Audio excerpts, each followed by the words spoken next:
এই টিউটোরিয়ালে আমরা ব্রেক স্টেটমেন্ট এবং কন্টিনিউ স্টেটমেন্ট সম্পর্কে একটু বেসিক ধারণা নিব এবং সেগুলো কিভাবে কাজ করে পাইথনে সেটা সম্পর্কে একটু আইডিয়া নিব।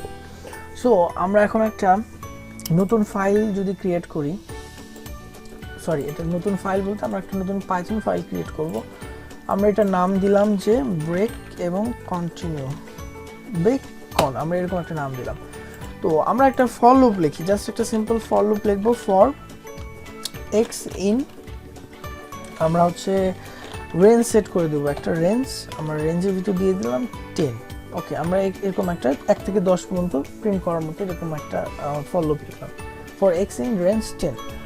এখন আমি যদি করি যে এখানে যদি আমরা ইফ কন্ডিশন, আমরা ইফ কন্ডিশন, ইফ এলস এর ব্যবহার এবং ফর লুপের ব্যবহার দুটোই আমরা প্রিভিয়াস টিউটোরিয়ালগুলোতে শিখে আসছি। তো আমরা এখন একসাথে ইমপ্লিমেন্ট করার চেষ্টা করি যে for x in range 10 if x equal 3, দেন এখানে আমি করব কি কন্টিনিউ।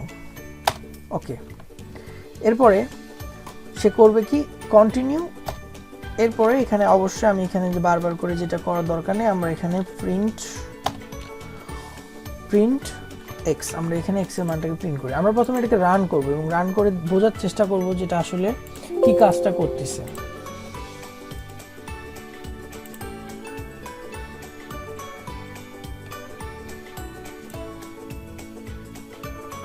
সো ভালো করে আমরা আমাদের আউটপুটের দিকে একটু খেয়াল করি। এখানে আউটপুটটা আসলো 0 1 2 দেন 4, 3 কিন্তু নাই, 5 6 7 8 9 সবগুলাই আছে, বাট 3 কিন্তু নাই। এর কারণটা কি?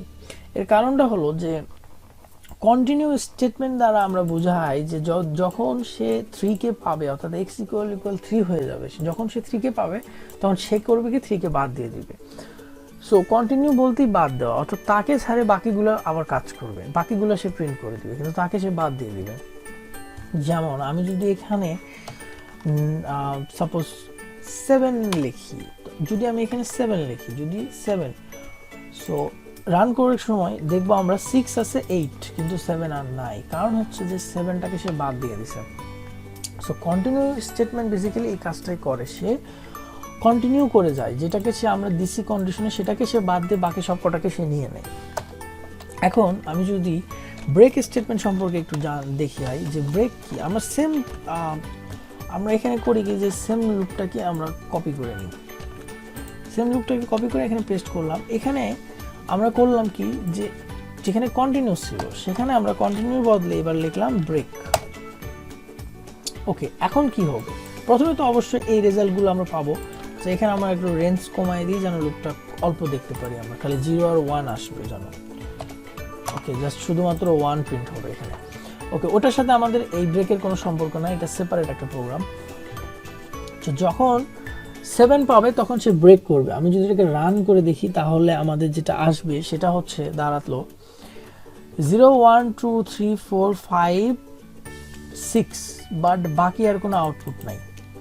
কারণ হচ্ছে যে ব্রেক বলতে আমরা এখানে বোঝাচ্ছি যখন আমি 7 পায়ে যাব, ওকে ডান, আমার প্রোগ্রামটা টার্মিনেট হবে, আমার আর কোনো আউটপুট আসবে না। অর্থাৎ ব্রেক বলতে আমরা সেখানেই থামায় যাব, আর আমাদের কোনো আউটপুট আসবে না, কিছুই আসবে না। আমরা যদি সিম্পলি এখানে 1 লিখে ব্রেক করে দিই তাহলে আমাদের কি দাঁড়াবে? শুধুমাত্র 0 আসতেছে, আর কিছু আসবে না। কারণ কি? কারণ আমরা এখানে 0 থেকে 9 পর্যন্ত যাব, তো আমি তো প্রথমেই থামাই দিছি তাকে, সো তার তো আর আসার কোনো প্রশ্নই ওঠে না কিছু। সো এইভাবে আমরা ব্রেক এবং কন্টিনিউ ব্যবহার করতে পারি। কন্টিনিউ হচ্ছে সেটাকে বাদ দিয়ে চলে যাবে, আর ব্রেক হচ্ছে ঠিক সেম পজিশনে সে থেমে যাবে, আর কোনো কাজ করবে না।